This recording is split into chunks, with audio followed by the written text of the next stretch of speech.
Mofonaina isan'andro, atolotry ny Mpitandrina RAKOTONAVALONA Maholy.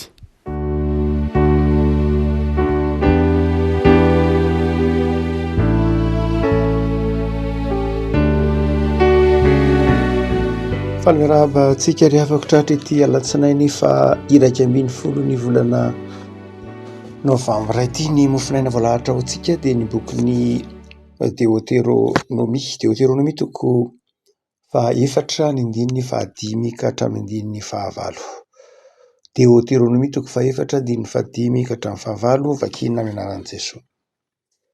Indro efa nampianariko ny didy sy ny fitsipika ianareo arak'izay nandidiany Jehovah Andriamanitra ahy, mba arahinareo any amin'ny tany izay efa hidiranareo olovana.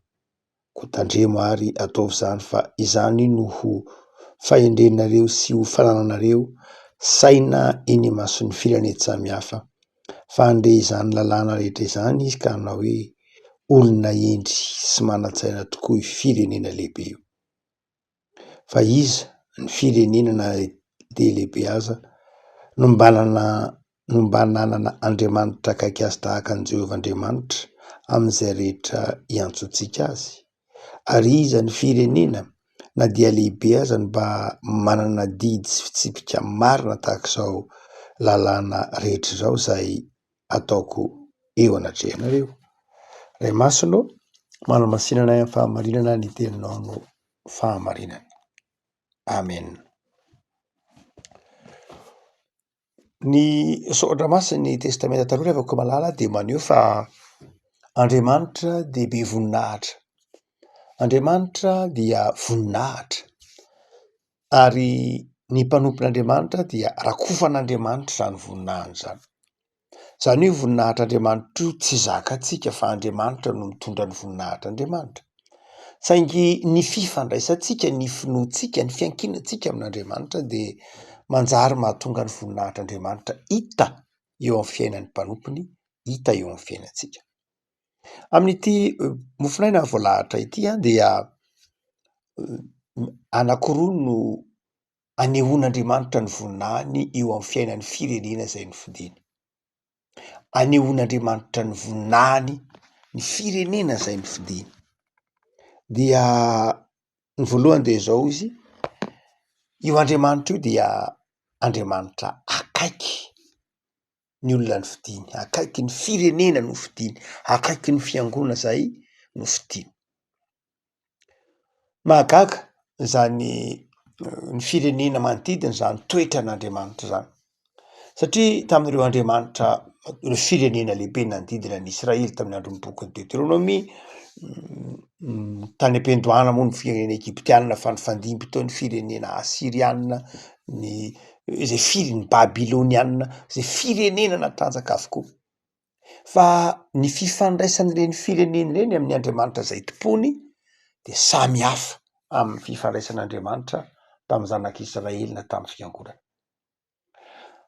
Andriamanitra sampy izay nitompony ireo firenena samy hafa ireo dia Andriamanitra lavitra azy. Andriamanitra lavitra izay mahatonga ny hoe miantso an'Andriamanitra. Miantso an'Andriamanitra ry zareo.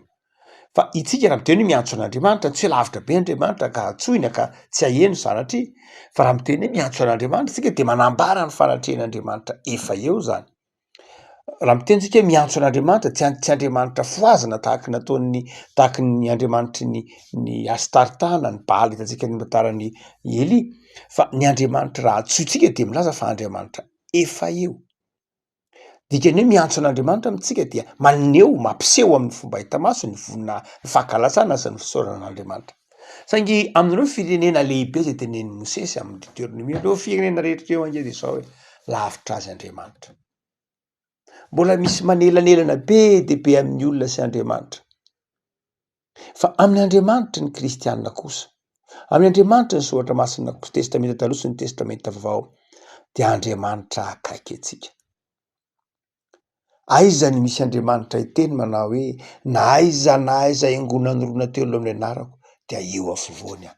Tsy misy Andriamanitra tahaka izany ety ambany masoandro. Tsy misy Andriamanitra miteny manaiky honina ao am-pon'ny olona, ao anatin'ny fon'ny olona, ka ilaza fa tempolin'Andriamanitra ny fiainan'ny olona na ny vatan'ny olona. Tsisy Andriamanitra tahaka izany. Tsy misy Andriamanitra ka manaiky oloa lalan'ny olona sy vody lalan'ny olona mandritry ny andro, mandritry ny tontolo andro. Havako eto Mosesy de mampatsiaro antsika izay mampiavaka ny Andriamanitra tsika izay Andriamanitra akaiky antsika. Ary rehefa miteny hoe akaiky, manakaiky raha teo koa ty ny vanim-potoanan'ny Krismasy. Rehefa miteny hoe akaiky dia inona ny ao an-tsaina? Rehefa miteny hoe akaiky tsika dia milaza mahafantatra koa zay, mahafantatra ny olantsika, mahafantatra ny fifaliantsika, mahafantatra ny ilaitsika. Iza no Andriamanitra ka hiteny manao hoe dondono teo voany anareo? Iza no Andriamanitra hiteny ka manao indro mitsangana eo am-baravarana ka mandondondona, misy mihaino ny feoko de mamono varavarana ka hiditra ao aminy ary miara-misakafo any. Ratsy ny Andriamanitra ny Kristianina. Zay ny tian'ny Mosesy teneny eto manao hoe hafa ny Andriamanitra tsika. Tsy Andriamanitra lavitra tsika, fa Andriamanitra akaiky atsika. Ary rehefa akaiky, tsy akaiky ny fo ihany io. Akaiky ara-jeografia mihitsy io, zany hoe tena ao anaty, tena miara-monina amitsika, miara-mitoetra amitsika. Andriamanitra izay manaiky manadio atsika, manasa atsika. Havako zany ny Andriamanitra ao. Ary de zay mahatonga ny hoe rakofan'Andriamanitra ny voninahitsika. De ho gaga ny firenena rehetra ho Mosesy ahitan'izany Andriamanitra zany hoe ny Andriamanitra reo akaiky anareo. Havako malalako. Nandray tsika mieritrerin'Andriamanitra ho lavitra tsika mandrakariva. Nandray tsika mieritreritra hoe zany Andriamanitra zany ve tena mahafantatra an'izao fahoriako na izao olako zao tokoa? Zany Andriamanitra zany ve tena mahafantatra hoe zao ny zavatra maniry ahy? Fa ny soratra masina de manazava aminao anio fa ny Andriamanitra ao dia akaiky anao. Mahita ny fahorianao, mahafantatra ny debidebinao, mahatsapa ny olanao, mahita izay rehetra mianjady aminao. Andriamanitra akaiky Andriamanitra. Ary rehefa akaiky Andriamanitra de rakofa ny voninahiny ny fiainantsika sy ny fiainanao isan'andro. Manomboka herinandro vaovao tsika havako malala. De zany Andriamanitra akaiky anao zany no entinao mamakivaky ity herinandro ty. Andriamanitra akaiky. Andriamanitra akaiky ka mahita, mandre, miaro sy momba am'izay rehetra atao. Ary rehefa miteny hoe akaiky Andriamanitra, inona ny tokony ho akony zany amin'ny fiainantsika? Manjary maninona isika? Varavakely ny zavatra anankiroa. Manjary manana finoana sy fanantenana isika. Andriamanitra rehefa eo akaikintsika dia Andriamanitra mampisy finoana sy fanantenana. Manao zava-mahagaga izy. Ao anatintsika miteny sy mampahery. Eo akaikintsika mitary-dalana manao hoe tia ny lalana ka andehana. Manjary mahatsapa hery sy fahatokinan'Andriamanitra itsika satria eo akaikintsika Andriamanitra. De ho gaga zao tontolo zay fa maninona ka ny Kristianina no mahery fo, maninona izy ny be fitiavana, maninona izy ny mahafoy, maninona izy ny faly, satria ny Andriamanitra zay tonono ny Kristianina de Andriamanitra eo akaikiny. Andriamanitra tsy manao tazan-davitra, Andriamanitra tsy maiky hitsara azy, Andriamanitra tsy maiky hanameloka azy, fa Andriamanitra maiky ity, maiky hanitsy, maiky ahitaisa. Ary Andriamanitra zay mahita ny ilainy isan'andro. Fa rehefa akaikintsika koa Andriamanitra de tsy hoe manjary mitoetra amin'ny fanantenantsika, tsy hoe manjary manana finoana isika, fa rehefa akaikintsika Andriamanitra de zao manjary manana ny fahamasinan'Andriamanitra isika. Fitenitsika mandrakarivany hoe ny mpanompo sampy ange tsy manana etika. Satria ny sampy tsy manao mihitsy hoe aza mangalatra, aza mamono olona, aza mitsangajanga, aza manao avolombelona mandainga. Sampy tsy manao an'izany. Ny sampy dia filan-javatra fotsiny ihany. Rehefa mila zavatra de mangataka amin'ny sampy. Zany hoe zavatra tena materiel amin'ny ankapobeny ny sampy. Fa tsy Andriamanitra izay eo akaikin'ny olona hitaraina ny tahaka ny ray, akaiky azy tahaka ny reny. Andriamanitra izay maheno ny zentony fony. No zany dia rehefa akaiky Andriamanitra de manjary miaina ny fahamasinana isika. Azontsika iainana ny fahamasinan'Andriamanitra satria akaikintsika izy. Mitondra ny fahamasinana eo amintsika Andriamanitra de manjary sady marina sady matoky isika ny masina satria akaiky antsika Andriamanitra.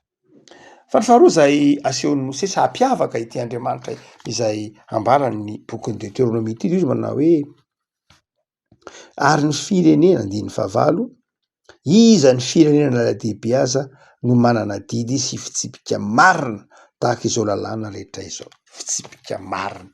Tsy misy firenena ho Mosesy eto manana lalàna marina tahaka an'izay niainany zanak'Israely. Efa nisy ihany antsoina hoe Côte d'Hammurabi, fantatry zany teo amin'ny tantara. Nisy ihany ireo kôdy isa lalàna maro samihafa tany Egypta. Fa hoy Mosesy manao hoe tsy misy lalàna marina tahaka ny lalàn'Andriamanitra. 390 ny lalàna atao amin'ny testamenta taloha. De hoy Mosesy hoe lalàna marina indreo. Ry afako rakofan'Andriamanitra ny voninahitsika dia omen'Andriamanitra antsika ny lalàna. Rehefa miteny hoe lalàna dia ny dikan'izany dia lay tondrozotra. Lay tondrozotra izay mitari-dalana antsika ka andehanantsika amin'ny lalana mahitsy sy araka ny tokony ho izy. Zany hoe ny lalàn'Andriamanitra dia tsy hoe zioka akory na hoe fefy manery, fa fefy mba tonga antsika tsy enjery, fefy tonga antsika tsy hivilana ny lalàn'Andriamanitra. Ny toe-tsain'Andriamanitra, tian'Andriamanitra ao an-tsaintsika ny amin'ny hoe ny lalàna dia zao fitiavana. Mahatonga antsika ho tonga any amin'ny tanjona zay andehanana. Ny atao hoe manota voalohany indrindra amin'ny testamenta taloha dia tsy mahatratra tanjona, tsy mahatratra ilay fenitra napetraka, tsy mahatojo amin'ilay zavatra tokony ho tratrarina. Zay ny voalohany dikan'ny teny hoe manota ao amin'ny testamenta taloha. Zany hoe misy zavatra tokony ho tratrarinao, misy fenitra tokony ho enjehinao, misy tanjona tokony ho tratrarinao, tsy tratranao reny dia mazava ho azy manota ianao no heviny. De afako inona ny afatry ny tenin'Andriamanitra aminao anio? Tsara ny lalàn'Andriamanitra. Ny boky Noabolana dia maneho ny fahatsarany didin'Andriamanitra. Ny bokin'ny Salamo koa dia manao hoe ataovy antoam-poko ny teninao mba hiraketako ny lalanao sy ny didinao. Zany hoe ny didin'Andriamanitra sy ny tenin'Andriamanitra dia manjary mamy ao am-bavan'ny olona satria fantany hoe mahasoa. Ny didin'Andriamanitra rehefa koa malala oharon'ny soatra masina ho zavatra sarobidy sy mahasoa satria ny fiarahamonina tamin'izany fotoana izany dia fiarahamonina baranahany tsisy lalàna, dia manjary fiarahamonina miady, mifamono, anjaka ny tsirariny. Fa ny didin'Andriamanitra ao amin'ny testamenta taloha niaina ny zanak'Israely isan'andro, nampianatra azy ho tia namana, nampianatra azy hanaja ny fananany ny namany, mampianatra azy hanaja na dia ny tanimbolony namany ary, mampianatra azy hijery ny malahelo, hijery ny manitra, mampianatra azy ho tia mpiarabelona, mampianatra azy hatsiaro fa hisy ny fitsakan'Andriamanitra. Avako tsara ny didin'Andriamanitra. Asa ianao rehefa mba nahatsiaro hoe tsara taminao ve ny sitrapon'Andriamanitra sy didin'Andriamanitra io? Fa io Mosesy manao hoe tsy mahita didy tsara tahaka ny didin'Andriamanitra ianao. Raha makisaka mankaty amin'ny testamenta vaovao isika dia vao mainka azava fa tsy hisy firenena na lalàna tsara tahaka ny didin'i Jesosy. Hoy Jesosy, didy vaovao no nomeko anao dia mba hifankatiavanareo. Didy mpifankatiavana, didy mpitiavana. Tsy misy didy tsara tahaka ny didin'i Jesosy. Didy maneho fitiavana an'Andriamanitra. Didy izay mitona antsika ho tiana dia ny fahavalontsika. Tsisy firenena eto ambonin'ny tany ka miteny manao hoe tiavo ny fahavalonao. Tsy misy firenena eto ambonin'ny tany ka manao hoe tiavo ny namanao tahaka ny tenanao. Tsy misy didy eto ambonin'ny tany ka manao hoe tsy misy mahana fitiavana lehibe ny sao manolotra ny ainy amonjy sakaizany. Tsy misy didy tsara. Tsy misy didy firenena manao zany. Fa isika raha menotrobo zany didy mahasambatra izany. Dia afako aokara ho ataonao zava-dehibe fa tsara ange io sitrapon'Andriamanitra io. Tsara io soratra masina io. Tsara io didin'Andriamanitra io. Ary mahasoa io. Taonjato ianantsika moa taonjaton'izay lazaina fa hoe fandrosoana. Saingy taonjato mampiala ny olona amin'Andriamanitra. Taonjato mampiala ny olona amin'ny didin'Andriamanitra. Dia gaga venao fa be dehibe any amin'ny tany mandroso ny areti-tsaina, ny tebiteby, ny rarin-tsaina, ny olana. Ary izy ireny dia na dia tsy mitodika amin'Andriamanitra fa lasa mameno ny mikaroka vahaolana amin'ny siansa fotsiny ihany, tsy hoe diso akory ny siansa fa ny siansa nge manapetra. Ny olona ngamo zay rehetra maha olona nge tsy voatery hita amin'ny mikrôskôpy io daholo maha olona atsika, fa misy lafin-javatra be dehibe amin'ny fiainantsika olombelona tsy hita amin'ny mikrôskôpy, tsy hita amin'ny siansa, na de zava-dehibe ara ny siansa. Ny fanahy, ary fantatsika fa ny areti-panahy mahatonga areti-tsaina, mahatonga areti-mbata.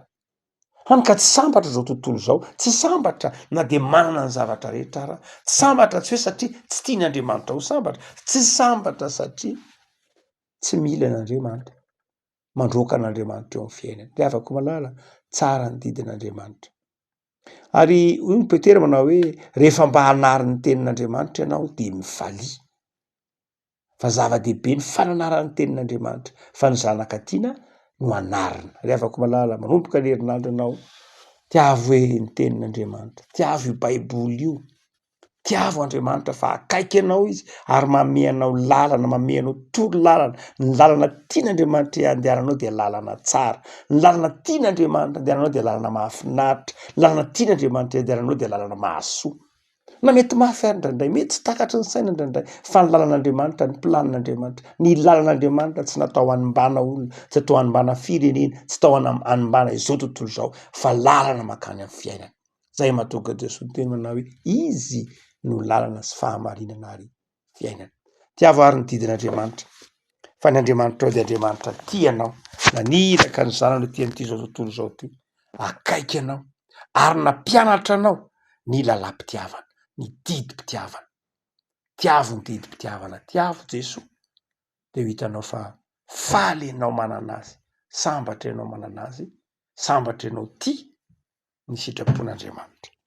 Vavaksika, tombotsoro anay no zao herinandro vaovao menao anay zao, misaotra fa mampiavaka anay de no ianao mandrakotra ny voninahitra ao aminay, ny mampiavaka anay amin'izao tontolo zao. Ianao zay mandrakotra fifaliana amin'ny fiainana isan'andro no mampiavaka anay amin'izao tontolo zao. Menao anay ny lalanao de lalam-piainana ka mahatonga anay sambatra sy salama.